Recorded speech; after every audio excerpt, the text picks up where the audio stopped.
Today we're gonna have a look at the zero gem format, a format that I've talked about before one time and then just never talked about again, but I've still like vaguely been part of.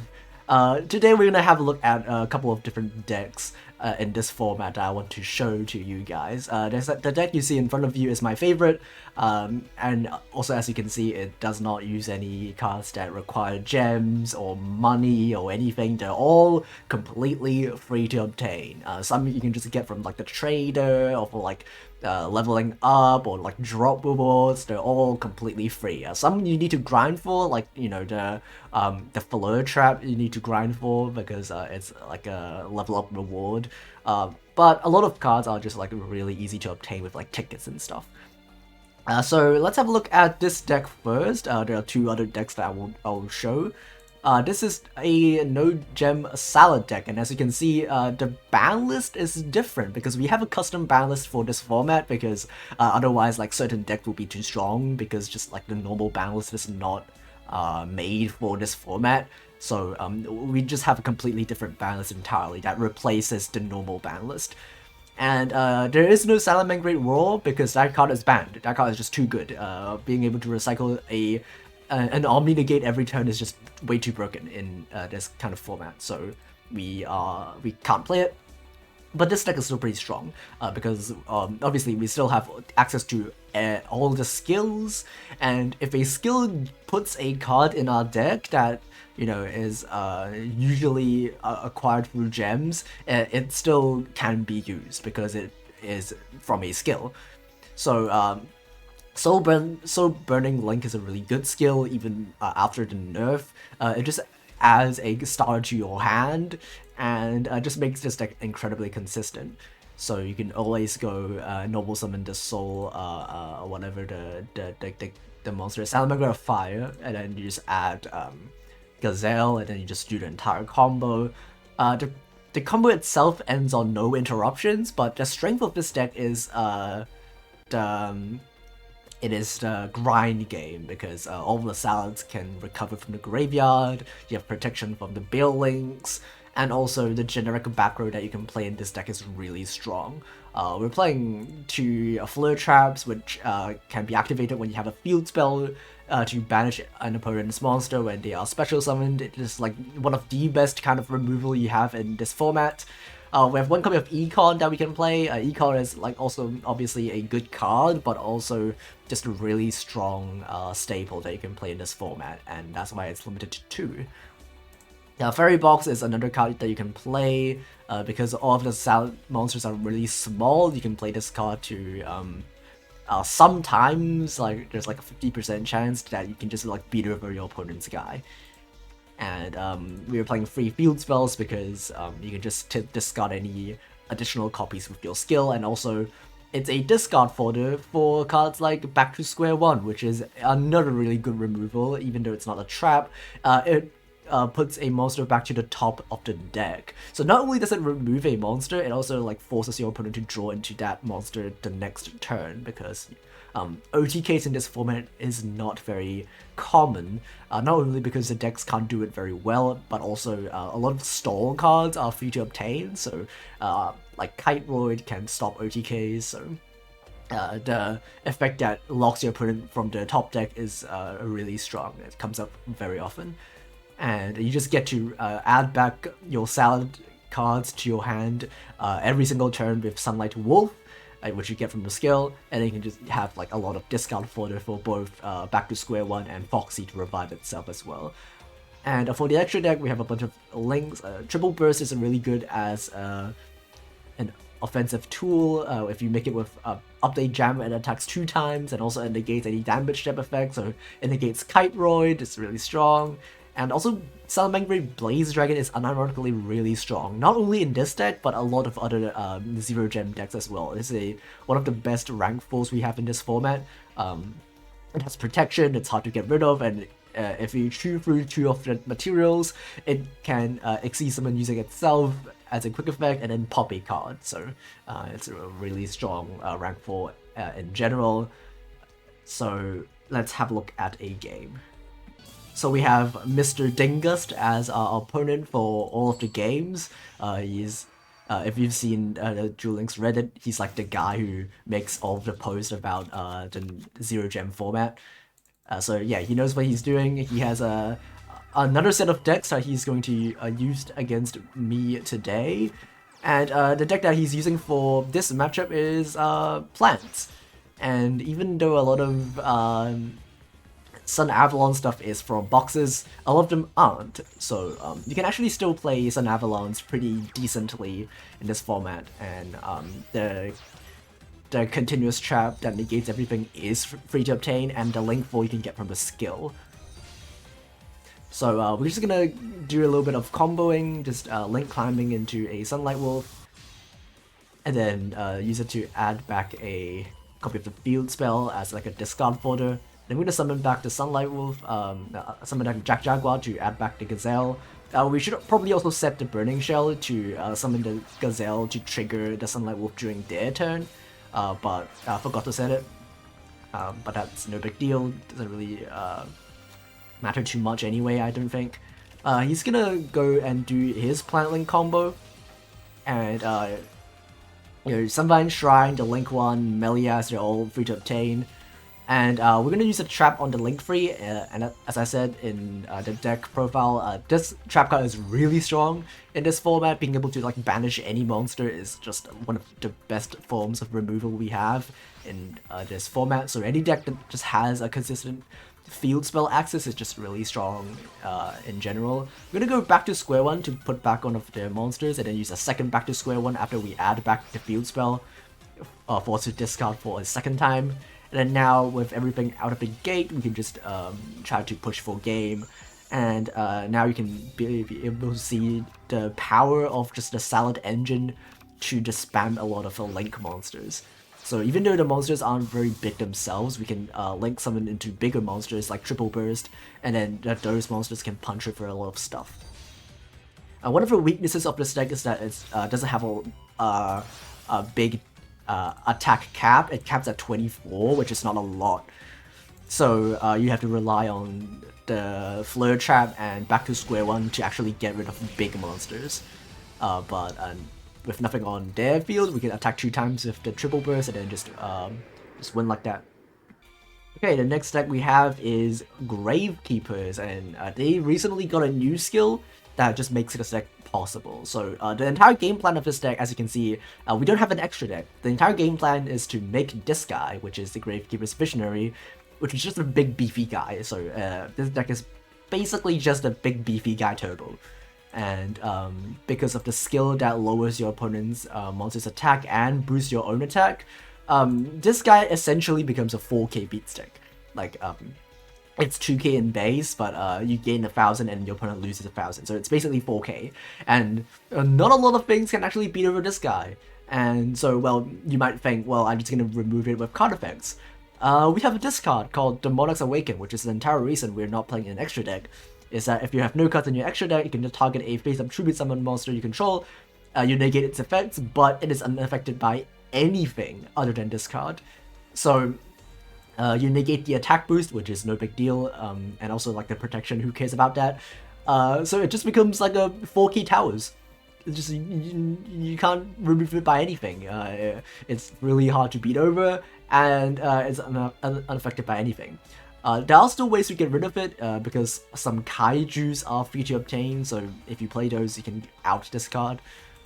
But yeah, this deck, if you draw a combo plus this trap specifically, is really, really strong if you go first. So not a lot of decks can out it.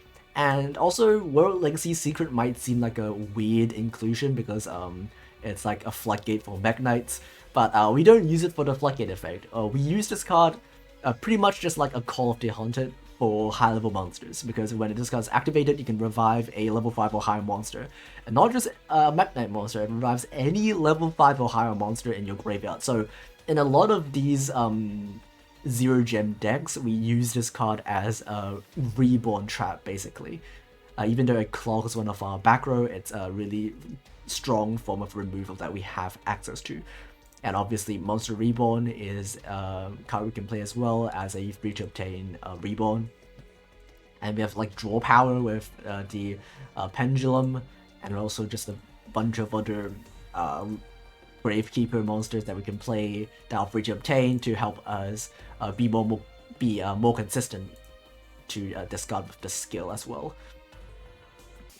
Okay, so in this game we were playing against Overlay Control, which is one of the most interesting variety of decks that you can play against, because you pretty much play this skill with a lot of different things, because it's just Xyz Monster Turbo, so you can it can work with a lot of level 4 monsters, or even like level 8 monsters if you want.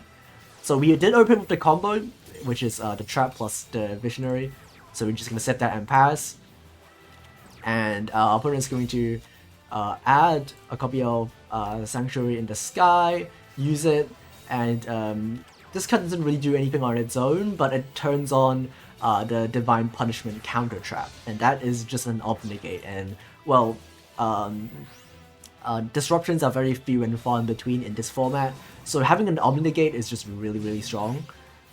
And Overlay Control allows us to make rank 4 monsters like Salamangreat Blaze Dragon very easily. And this card is, as I said in the Salamangreat deck list, is really strong in this format, being able to just pop a card and also being just hard to get rid of. And also, the Overlay Network being on the field permanently just lets you make level rank 4 monsters every turn, as long as you have a level 4 monster on your field. So he doesn't actually have an out to my guy because it's unaffected by anything, and also his deck focuses around counter traps. So if he goes first, he can negate my cards, but if I go first and I use the cards before he can, he couldn't really do a whole lot. So as you can see, he can try to negate other things, but because my monster is already on the field, he can't really out it. So we can just take the win like that. So the final deck I want to show is Pendulum Rebellion, which is the skill that just gives you monsters for free. Well, because, you know, you just get monsters for free. It's a really good pick for the 0 gem format. And if you notice in the extra deck, we're not playing Rebellion Overlord because that card's banned. That card's too good. So the next best option is Raging Dragon, which is limited to 1 in this format. So this deck can make these rank 4s pretty easily, and also Raging Dragon if you need to. This card is a board wipe and then can attack twice for game, which is really strong. We are playing a lot of level 4s that are part of the Performer Pal and Phantom Knight's archetype, because the skill locks you into these cards. And these effects don't really matter too much. They're mainly just used as just random level 4s that we can Pendulum summon to make Xyz monsters with, but you know, effects like it, Perform Power Uni does come up sometimes as like a block for attacks. The Cloven Helm and Phantom Knight's Wing combo is also pretty strong.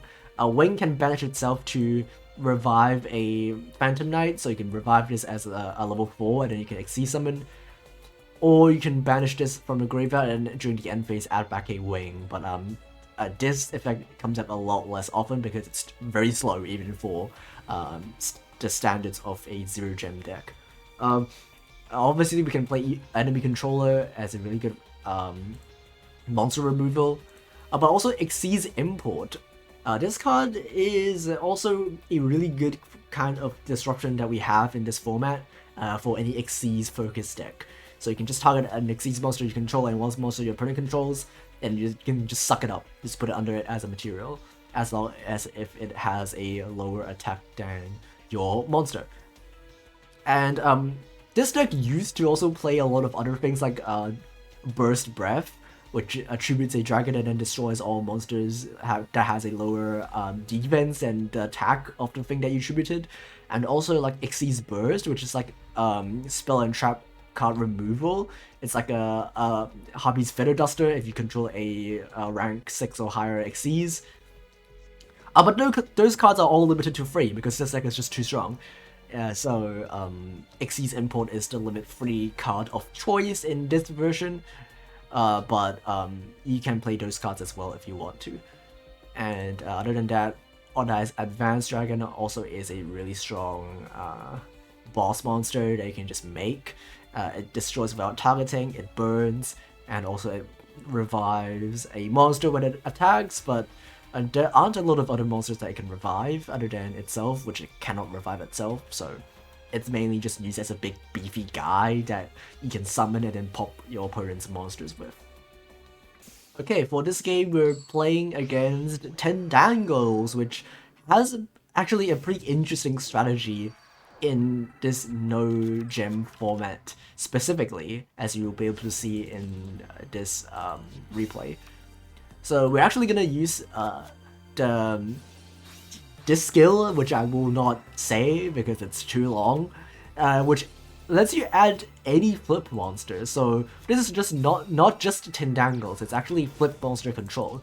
So we're playing stuff like Knight Assailant, for example, which is a free to obtain card in the card trader, and also like the Illusion flip monster is also monster that you can play in this deck, and that card's pretty hard to out usually. But in our deck, we have a pretty straightforward out to it, which is Ordice Raging Dragon, which we can make using the cards that we get from the skill. So we get a board wipe, he's going to chain the trap to get rid of one of our cards in the graveyard, and send dolls from the deck to the graveyard, which it can revive a monster to not make them lose the game. So we're gonna attack for 36, leave them 400, but he's not dead. So he's just gonna use a skill again, and then flip up one of their monsters. And Invader of the Fern is actually really strong in situations like these. He just gets to steal my Raging Dragon, and because it still has an Xyz monster under it as material, he gets to use the board wipe. So we barely survive using the Phantom Knight's Wing in the graveyard to revive a Phantom Knight to body block. But now we can just Pendulum Summon a level 7 monster, and Tribute Summon Advance, pop my own Raging Dragon, and then just burn full game, which is really, really funny. So yeah, that's it for the video. I hope this sparks up a bit of interest in the Zero Gem format. I think it's pretty fun. It might even be more fun than the regular Duel Links format sometimes. And if you're broke, this format is perfect because everything is free to obtain. And because of that, you can also like experiment with a lot of different decks as well, just because the cards are just so easy to get. You can just build a lot of different decks and then just try a lot of decks out. You don't have to like spend a lot of time and gems to build one single deck and then figure out that you don't like it and then just cry, right? So yeah, the Zero Gem Discord will be linked in the description. If you're interested, you can go there and join it, and you can find other people to play in the same format. And yeah, that's it. Thanks for watching. Bye.